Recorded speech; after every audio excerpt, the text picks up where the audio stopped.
আসলে যদি পৃথিবীর সবচাইতে ওহো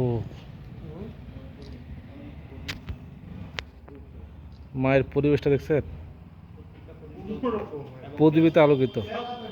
তেল ছাড়া প্রদীপ জ্বলছে এখানে, শত শত প্রদীপ, খুব সিম্পলের মধ্যে অসাধারণ।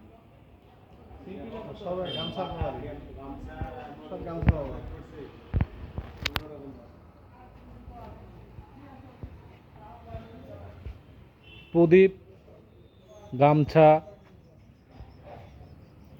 পাখা, ব্যান্ড বাজা, বারাত, সব কিছু মিলায়